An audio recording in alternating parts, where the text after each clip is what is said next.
Hello friends, welcome back to Varna's art impression. Friends, आज हम लोग ने न्यू पेंटिंग पे वर्क करने वाले हैं। आज मैं बनाने वाली हूँ पट्टचित्र की पेंटिंग जो उड़ीसा से बिलोंग करती है। उसके लिए मैंने यहाँ पे लिया है 200 GSM की सीट जिसका साइज़ है A3। तो चलिए स्टार्ट करते हैं आज की ट्यूटोरियल। सबसे पहले बॉर्डर लाइन ड्रॉ करेंगे। जैसा कि आप जानते हैं फोक आर्ट में बॉर्डर बहुत ही इम्पॉर्टेंट होती है और जहाँ तक पट्टचित्र पेंटिंग की बात है तो यहाँ बॉर्डर बहुत ही क्रिएटिव और सुंदर सी बनाई जाती है। यहाँ पे मैं बॉर्डर लाइन तैयार करने के बाद फेविक्रिल की एक्रेलिक कलर यूज़ कर रही हूँ और यहाँ पे बेस कलर के लिए बॉटल ग्रीन कलर या डार्क ग्रीन कलर अप्लाई कर रही हूँ। एक पैटर्न्स भी ड्रॉ कर लिया है जिगजैग पैटर्न, जो मुझे जब मैं बेस कलर लगाऊंगी तो ये हल्की हल्की नज़र आएगी और जब मैं बॉर्डर तैयार करूँगी तो काफ़ी ये हेल्प करेगी। इस तरह ये बॉर्डर का पहला बेस तैयार हो गया है। सेकंड बेस के लिए मैं यहाँ पे अप्लाई करना, आप अपने अकॉर्डिंग कोई भी कलर ले सकते हैं पेंट के लिए, ये टोटली आप पर डिपेंड करता है। मैं यहाँ फ्लैट ब्रश यूज़ कर रही हूँ जो 4 नंबर की है। अब मैं यहाँ पे 0 नंबर के ब्रश से बॉर्डर बनाना स्टार्ट कर रही हूँ। जैसा कि आपने देखा था कि ये मैंने जिगजैग पैटर्न ऑलरेडी बना लिया था, तो ये काफ़ी हेल्पफुल होती है अगर आप पहले से कुछ पैटर्न्स बना लेते हैं और जब पेंटिंग करने बैठते हैं या डिज़ाइन बनाते हैं तो आपको काफ़ी हेल्प मिलती है। तो इसी तरह मैं कुछ पैटर्न्स ड्रॉ करूँगी जिगजैग पैटर्न्स के अंदर और इसे पूरी तरह से डेकोरेट कर दूँगी। उड़ीसा के पट्टचित्र की बॉर्डर काफ़ी फेमस होती है, ये काफ़ी क्रिएटिव होती है। अगर पेंटिंग में ये बॉर्डर ना बने तो पेंटिंग उतनी अट्रैक्टिव नहीं लगेगी जितनी बॉर्डर के कारण लगती है। बॉर्डर बहुत ही इम्पॉर्टेंट होती है एक फोक आर्ट में, जैसा कि मैं पहले से ही बताती आई हूँ। जैसे आप वारली आर्ट ले लीजिए या आप मधुबनी पेंटिंग ले लीजिए, सभी में बॉर्डर की बहुत ही ख़ास जगह होती है। उसी तरह उड़ीसा के पट्टचित्र में भी बॉर्डर की अपनी एक अहमियत होती है जिसके बिना ये पेंटिंग अधूरी मानी जाती है। पट्टचित्र का अर्थ होता है, पट्ट का अर्थ होता है कपड़ा और चित्र का अर्थ होता है पेंटिंग। तो ये पेंटिंग अक्सर कपड़ों पे बनाई जाती है। इसके काफ़ी क्रिएटिव मेथड होते हैं। इस कपड़े को बहुत क्रिएटिविटी के साथ इस पट को तैयार किया जाता है और ये पेंटिंग तैयार की जाती है। ये हर फोक आर्ट से थोड़ी अलग इसकी पहचान इसी वजह से होती है कि ये पेंटिंग को बनाने में काफ़ी मेहनत लगती है और ख़ासकर जब पट्टे तैयार किया जाता है उसमें 5 दिन लगभग लग जाते हैं। तो ये बहुत ही इम्पॉर्टेंट हो जाती है एक पट्टचित्र पेंटिंग के लिए कि आप किस पे वर्क कर रहे हैं। ये आजकल हम लोग एक्रेलिक पेंट का यूज़ कर लेते हैं, लेकिन ट्रेडिशनल पट्टचित्र की पेंटिंग में एक्रेलिक कलर ना यूज़ होके नेचुरल कलर यूज़ किया जाता है। उसके भी अलग अलग मेथड होते हैं प्रिपेयर करने के लिए। यहाँ मैं पिंक कलर का यूज़ कर रही हूँ फ्लावर को डेकोरेट करने के लिए, कलर करने के लिए, जिससे ये बॉर्डर थोड़ी हाईलाइट हो जाए। अब मैं सेकंड बॉर्डर को तैयार करूँगी लीफ के पेटल्स के जैसा, एम के जैसा शेप देते हुए मैं तैयार कर रही हूँ। ये पूरी बॉर्डर मैं तैयार करके आपको दिखाती हूँ कि ये कैसी बनी है। यहाँ पे मैं सेकंड बॉर्डर में भी डॉट्स दूंगी 2 कलर्स के, जिससे ये बॉर्डर बहुत ही सुंदर लगने लगेंगे।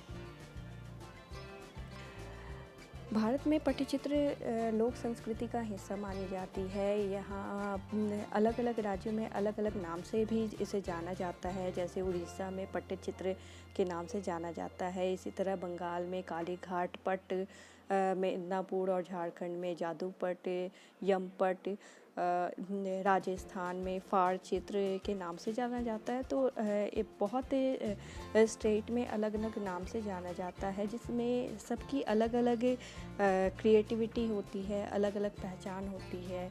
ये देखिए, ये मैंने पेंटिंग का बॉर्डर तैयार कर लिया जो बहुत सुंदर लगने लगी है। अब अंदर के साइड में एक भगवान कृष्ण की पेंटिंग तैयार करूँगी। तो सबसे पहले मैं एक ड्राइंग तैयार कर लूँगी। तो मैं कृष्ण जी की ड्राइंग तैयार करने के लिए पेंसिल यूज़ कर रही हूँ। आप कोशिश करें कि आप लाइट पेंसिल यूज़ करें। यहाँ मैंने सेंटर मार्क कर दिया है। ये सेंटर मार्क काफ़ी हेल्प करती है जब किसी फिगर को ड्रॉ करते हैं, और इससे सेंटर का पता चलता है और फिगर भी बहुत इजीली ड्रॉ हो जाती है। जैसे यहाँ मैं कृष्ण जी की ड्राइंग तैयार कर रही हूँ, तो मैं यहाँ पे हैंड बना रही हूँ। तो ये इस लाइन से मुझे काफ़ी हेल्प मिल रही है कि उनके फेस के पास मैं उनके हाथ को लेके जाऊँ और बांसुरी बजाते हुए दिखाऊँ। तो ये लाइन मुझे काफ़ी हेल्प करती है। कुछ और भी टेक्निक हैं जो मैं जल्द ही आपके साथ शेयर करूँगी। पट्टचित्र के में ह्यूमन फिगर कैसे ड्रॉ किए जाते हैं उसके बारे में। अगर आप बिगनर्स हैं तो आप मेरे साथ बने रहें। मैं जल्द ही आपके साथ इस पेंटिंग का मेज़रमेंट भी शेयर करूँगी, और साथ ही कैसे ड्रॉ किए जाते हैं। मैं तो बहुत स्पीड से ये पेंटिंग ड्रॉ कर रही हूँ, जिससे मैं पूरी पेंटिंग की ट्यूटोरियल आपके साथ एक वीडियो में शेयर कर सकूँ। मैं जल्द ही ह्यूमन फिगर की भी ड्राइंग आपके साथ शेयर करूँगी। मैं सिर्फ यहाँ पे कृष्ण जी की ड्राइंग तैयार करूँगी और कुछ उपवन के दृश्य तैयार करूँगी, क्योंकि ये पेंटिंग काफ़ी क्रिएटिव होती है। तो मुझे बहुत सारी चीज़ें एक साथ कवर करने में काफ़ी टाइम लग जाता है। तो आपके साथ मुझे ये ट्यूटोरियल शेयर करना था, तो मैंने सोचा कि सिर्फ भगवान कृष्ण की ड्राइंग और उसकी पेंटिंग शेयर करूं, जिससे आप अगर बिगनर्स हैं तो आप इजीली इसे बना सकें। यहाँ पे मैं भगवान कृष्ण की फेस ड्रॉ कर रही हूँ। जो आपने गौर किया होगा कि मैं भगवान कृष्ण की के फिगर में मैं चिन्ह काफ़ी हेवी दे रही हूँ। जी हाँ, ये उड़ीसा के पट्टचित्र की खासियत होती है कि जो भी फेस तैयार किया जाता है वो काफ़ी हेल्दी फेस तैयार किया जाता है। उनकी चिन्ह काफ़ी हेल्दी होती है। चाहे आप वुमेन की हो या मैन की हो, सभी के फेस काफ़ी हेल्दी दिखाए जाते हैं। इस तरह लगभग मैंने मुकुट भी तैयार कर लिया और ये मेरी कृष्ण जी की ड्राइंग तैयार हो गई है। अब मैं यहाँ पे बांसुरी की पिक्चर ड्रॉ कर रही हूँ। इसके अलावा कुछ डेकोरेशन कर दूँगी, जैसे मैं यहाँ पे बैकग्राउंड के लिए पेड़ बना रही हूँ। उसके अलावा लीफ बना रही हूँ बैकग्राउंड को सुंदर दिखाने के लिए। इसलिए मैं यहाँ पे लाइट पेंसिल का यूज़ कर रही हूँ। आप चाहे तो अभी यूज़ कर सकते हैं या डायरेक्ट आप पेंट का यूज़ कर सकते हैं। अब मैं इसे कलर करना स्टार्ट कर रही हूँ। यहाँ पे मैंने कोबाल्ट ब्लू लिया है, जिसमें थोड़ा सा वाइट मिक्स कर दिया, जिससे थोड़ा लाइटर शेड मुझे मिल जाए। और भगवान कृष्ण के बॉडी को कलर करने के लिए ये मैं कलर यूज़ कर रही हूँ। उड़ीसा के पट्टचित्र में आपको ज़्यादातर जगन्नाथ मंदिर का चित्रण मिलेगा। इसके अलावा कृष्ण लीला, जगन्नाथ भगवान का कृष्ण रूप में चित्रण, उनकी बाल्य रूप में उनकी शक्तियों का चित्रण मिलेगा। इसके अलावा भगवान विष्णु के 10 अवतार और गणेश जी की लीलाओं का भी चित्रण आपको देखने मिलेगा। ये काफ़ी फेमस टॉपिक होती है, जिसमें आप पट्टचित्र की पेंटिंग आपको अक्सर नज़र आएगी। ये पेंटिंग बहुत ही सुंदर और कुशलता को प्रदर्शित करने वाली पेंटिंग होती है। इसमें बहुत ही छोटे छोटे वर्क किए जाते, छोटी छोटी पेंटिंग तैयार की जाती है। एक बड़ी पेंटिंग को तैयार करने के लिए बहुत ही बारीक काम किया जाता है, तब ये जाके महीनों लगाने के बाद ये एक पेंटिंग तैयार हो पाती है। इस तरह मैंने ये बॉडी तैयार कर लिया भगवान कृष्ण का। अब मैं धोती और कपड़े को कलर करूँगी और बैकग्राउंड को कलर करूँगी। यहाँ मैंने लेमन येलो लिया है धोती के लिए। आप अपने अकॉर्डिंग कोई भी कलर ले सकते हैं।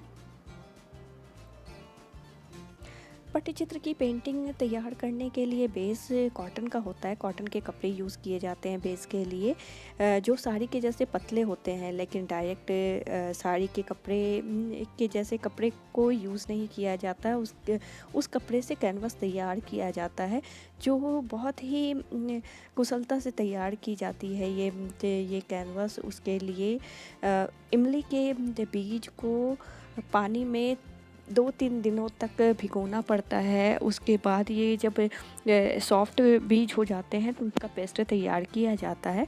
और पेस्ट तैयार करने के बाद इन कपड़ों के बीच में लगाकर लेयर तैयार की जाती है, 2-3 लेयर तैयार की जाती है और एक मोटा कैनवस के रूप में बनाया जाता है।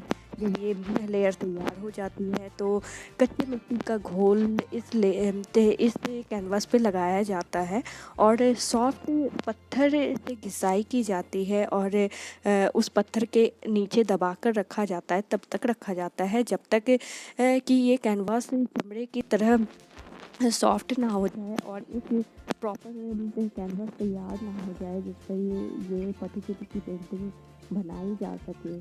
तो ये काफ़ी क्रिएटिव मेथड होता है पट्टचित्र की पेंटिंग तैयार करने के लिए। ये लगभग 5 दिन लग जाता है इस पट को तैयार करने के लिए।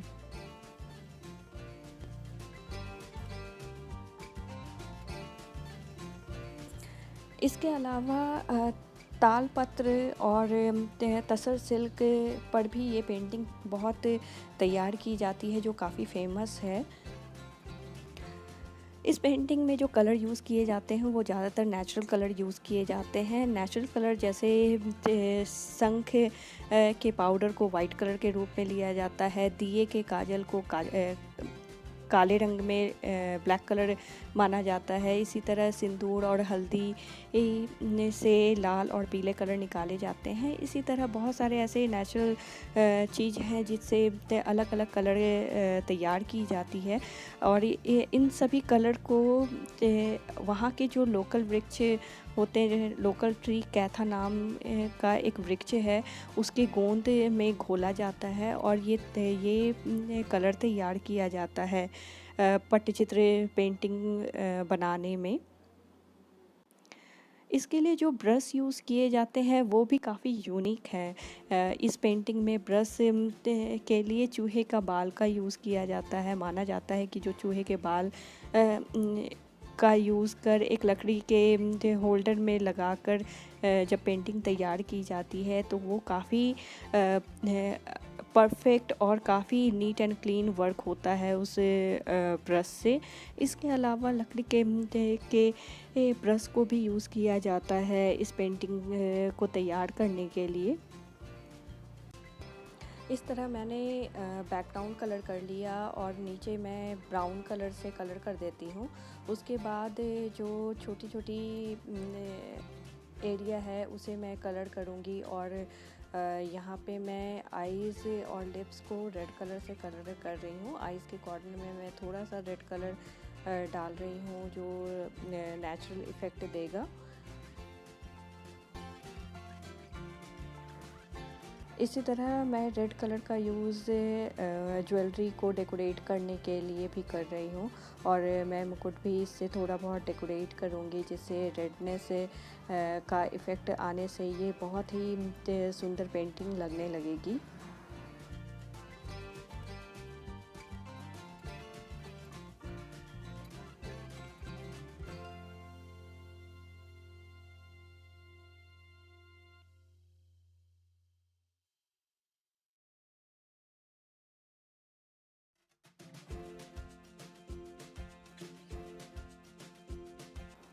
यहाँ पे मैं अब CD मार्कर का यूज़ कर रही हूँ आईज़ के काजल को बनाने के लिए और आउटलाइन बनाने के लिए।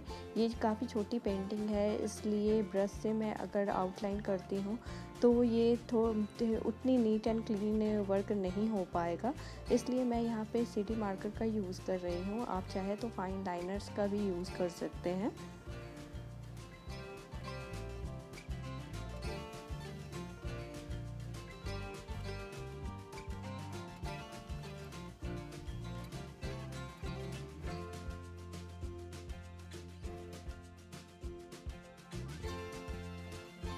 इसमें डल कलर का यूज़ नहीं होता।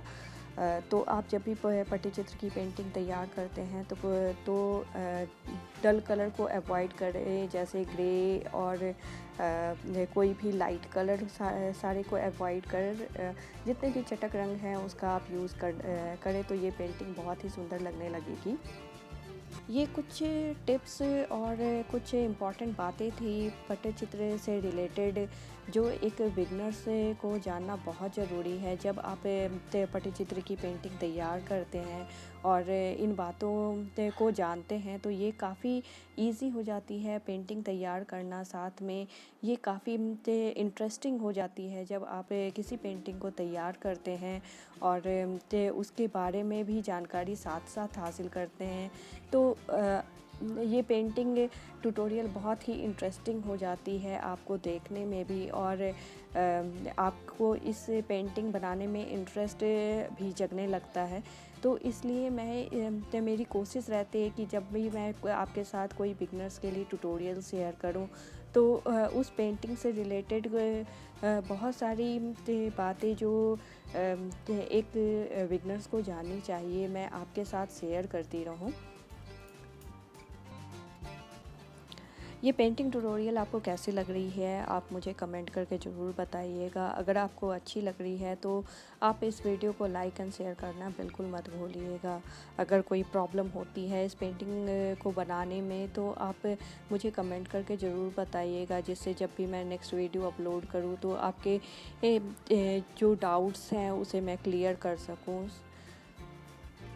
अगर आप मेरे चैनल पर नए आए हैं और ये पहली वीडियो आप में देख रहे हैं और आप फोक आर्ट में इंटरेस्ट रखते हैं तो अक्सर मैं इस टाइप की फोक आर्ट की वीडियो अक्सर डालती रहती हूँ जो बिगनर्स के लिए बहुत ही हेल्पफुल होती है। तो मैं रिक्वेस्ट करूँगी कि आप मेरे चैनल को सब्सक्राइब कर लीजिए और बेल आइकन को हिट कर लीजिए, जिससे जब भी मैं न्यू वीडियो अपलोड करूँ तो उसका नोटिफिकेशन आपके पास जल्द ही चला जाए। इस पेंटिंग को अगर आप देखना चाहते हैं तो मेरे एफबी पेज पर जाकर आप देख सकते हैं। मेरे एफबी पेज का नाम है वंदना आर्ट एंड क्राफ्ट। लिंक मैंने डिस्क्रिप्शन बॉक्स में डाल दिया है, आप वहां जाके विज़िट कर सकते हैं। इसके अलावा आप मेरे इंस्टाग्राम आईडी को भी फॉलो कर सकते हैं और एफबी पेज के आईडी को भी फॉलो कर सकते हैं लेटेस्ट अपडेट के लिए।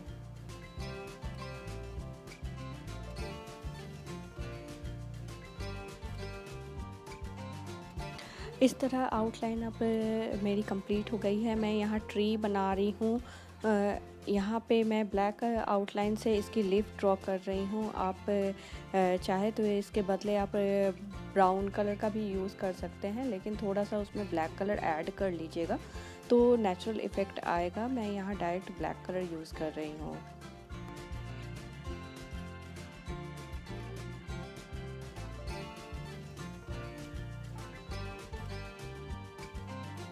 ट्री कंप्लीट हो जाने के बाद मैं यहाँ पे बहुत सारे ब्रांचेस बना रही हूँ और बहुत सारी लीफ बना के ये बैकग्राउंड में फिल कर दूँगी, जिससे ऐसा लगे कि भगवान कृष्ण उपवन में बांसुरी बजा रहे हैं।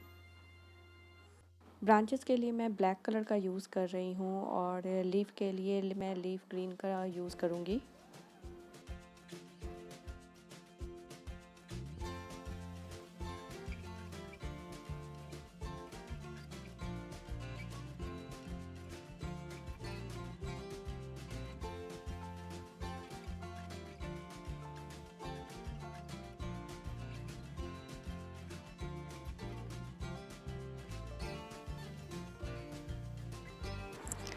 यहाँ मैं ट्री में थोड़ा वाइट इफ़ेक्ट डाल रही हूँ, जिससे ये बहुत सुंदर लगने लगेगी उभरी उभरी ट्री।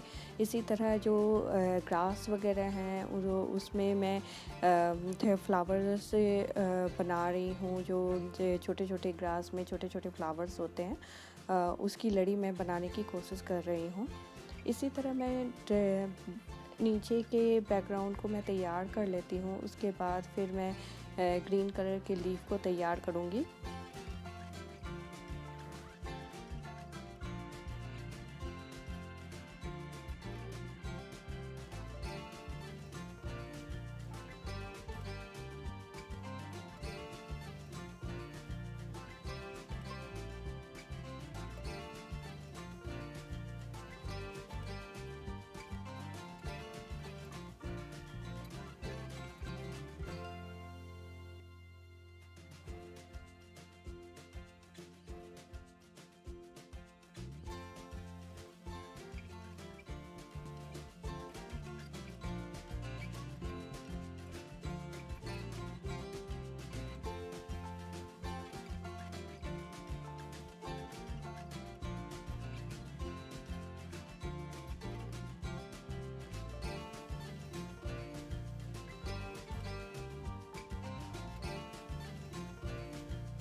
इस तरह लीफ और बहुत सारे फ्लावर मैंने तैयार कर दिए बैकग्राउंड में। अब मैं आउटलाइन से इसे कवर कर देती हूँ।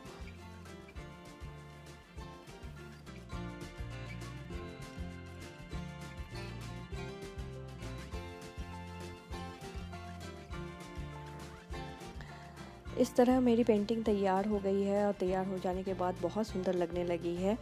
आपको कैसी लग रही है आप कमेंट करके ज़रूर बताइएगा। Thank you so much guys इस पेंटिंग ट्यूटोरियल का हिस्सा बनने के लिए। Thank you so much.